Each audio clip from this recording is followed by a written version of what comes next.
Family, welcome to the channel. One of the names that I will always recommend to you is Dr. Rupert Spira. Anything that he puts up, I call him a phenomenologist myself. Phenomenology is the study of the direct experience. He has a methodology known as the direct path. He had a quote today, and he's an Advaita Vedanta teacher, spiritual teacher. But he said today a quote that I will try to lock into my memory. The greatest gift we can give to the world is to wake up to our true nature. There's no greater service that you have to the world than to recognize who you truly are. And that struck me as profound, because it is only by means of this kind of modal confusion, where we confuse who and what we are with what we have. It is only via that kind of confusion that we become like a menace to the world, that we start to operate in this, it's like I feel like I have a loss, and so I have to go out and take, to fill this void that's never truly filled, right? It was just kind of a fascinating, way to look at it, is that what you owe the world is a genuine look at yourself. And I just, it struck me as deeply profound. Family, we haven't done much a perfect circle. I believe that Maynard's, the conversation, about his mother, and about, what it was like losing his mother and her religious faith. I think that was my first deep dive into A Perfect Circle journey. Now we are returning with a song called Starless. Family, without any further ado, we are going to let A Perfect Circle cook.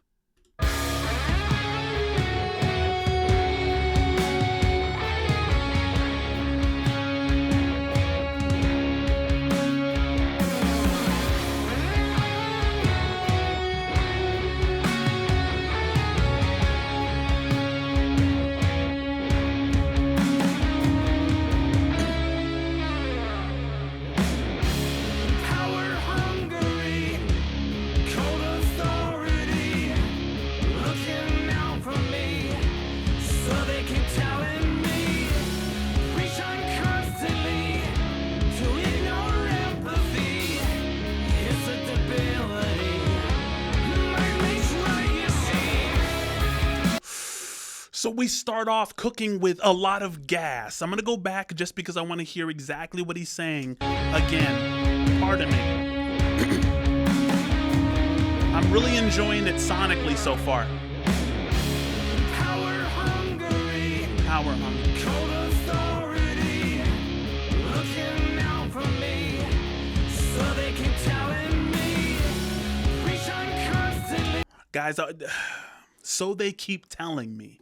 Right? So he's like this power-hungry, cold authority. I mean, immediately you get the idea that this is some dark, gloomy enemy. But then he says, looking out for me, so they keep telling me. And isn't that kind of the excuse, right? Isn't that what makes everything okay? The fact that it's looking out for you? It kind of gives me Big Brother vibes. Pardon me. Big Brother vibes. 1984, George Orwell. Big Brother is looking out for you. And when it says looking out for me, I want you to understand the double meaning there. Looking out for you, it is kind of the big brothery, hey, I got your back. Don't worry about, I'm doing the hard work here so that you can relax. I'm looking out for you. I've got your best interest in mind. But looking out for you does also kind of mean keeping an eye on you, making sure that you don't get too far out of line, right? Sorry, I kicked my camera leg. It caused that shakiness right there. Let's hear him out. Cold authority. Looking out for me. So they keep telling me. Preach on constantly. To ignore empathy. It's a debility. Might makes what you see. Guys, just one more thing. When he says reaching constantly to ignore empathy, right? You start to ignore empathy because your consent has been manufactured. Shout out to Noam Chomsky. He had this idea called manufactured consent, right? Where, we fall for phrases like support the troops because, initially you're like, dude, of course, they're risking their lives. They're putting it all on the line, right? For their families and for my family, for our freedoms, right? And so reaching constantly to ignore empathy. You kind of forget sometimes to have empathy for people because you're thinking, oh, so, they're looking out for me. Yeah, they have a hard job. I certainly wouldn't want to do it. But there's a delicate balance, right? It becomes a debility, in the words of A Perfect Circle here, in words of Maynard. Let's continue. Might makes right.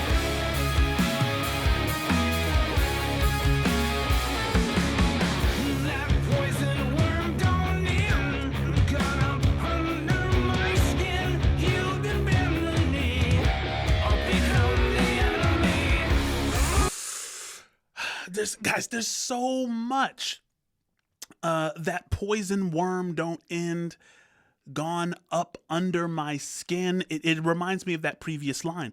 Might makes right, you see. Don't get under the impression that your thoughts and ideas are not just a long history of the mightiest ideas winning and conquering the subservient peoples. Right? How much of what we believe and how much of what we're sure about and the processes that we go through, the things that we consider accurate, are just the result of a long line of subjugation and the subjugating of the ideas that came with the subjugation of the peoples, right? Might makes right. And you're a part of that. It's under your skin. Listen to that again. Right.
Guys, he said horror has me acting blind.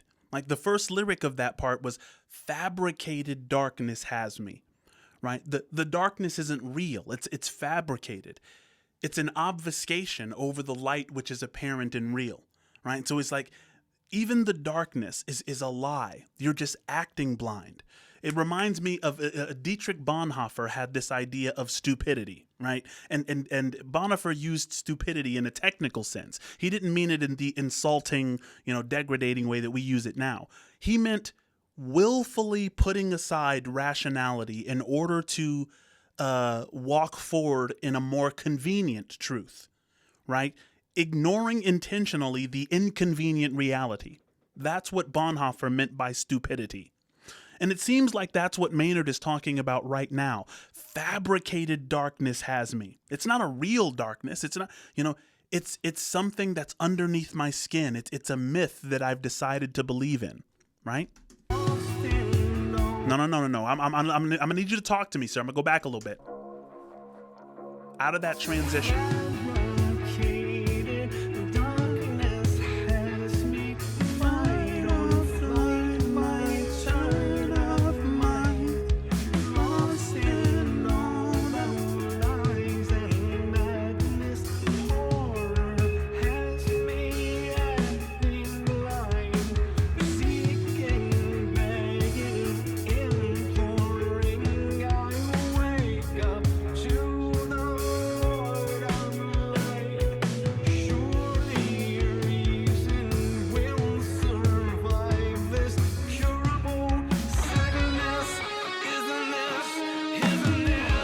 That's fire!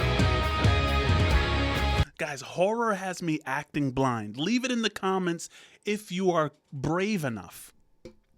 Have you ever been in a situation where you're so scared of the consequences of doing the right thing that you pretend to be blind?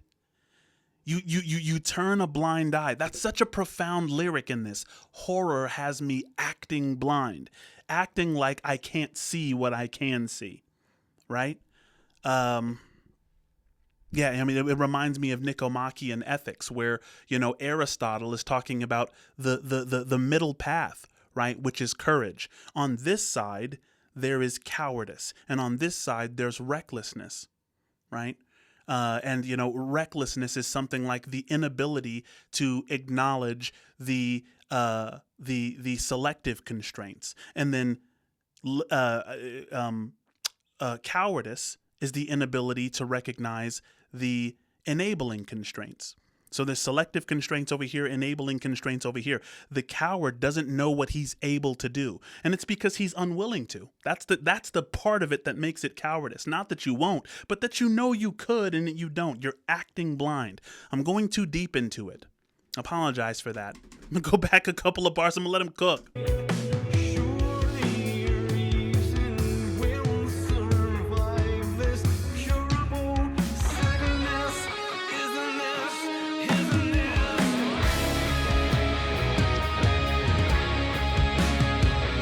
This one is sick, bro. This is sick.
Guys, that song was completely fire.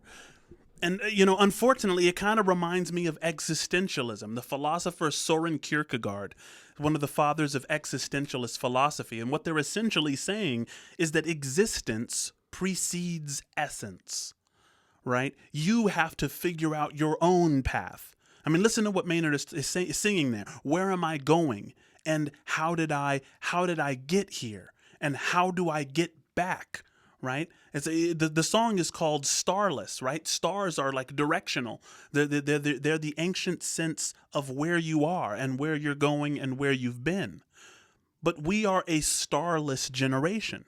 We're all just figuring it out on our own, especially having dispensed with, the ancient wisdoms of religion, for good reason, perhaps. Maybe they've become a bit too dogmatic, a bit too focused on the interpretation of whoever's at the pulpit, right? Not only do you have to believe in the religion, you have to believe in my interpretation of the religion, or else you're outcasted, right? And that brings about, its own concerns and problems there. Starless.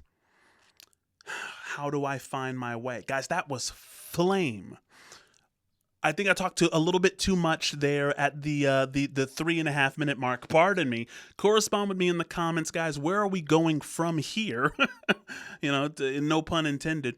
We got to get into more A Perfect Circle. I want to know the background of these guys. Talk to me, please.